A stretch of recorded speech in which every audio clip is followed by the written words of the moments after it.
خطبہ نمبر 44۔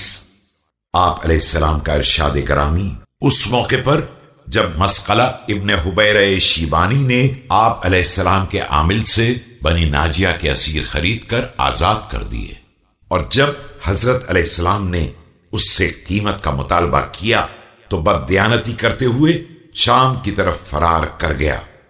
بسم اللہ الرحمن الرحیم۔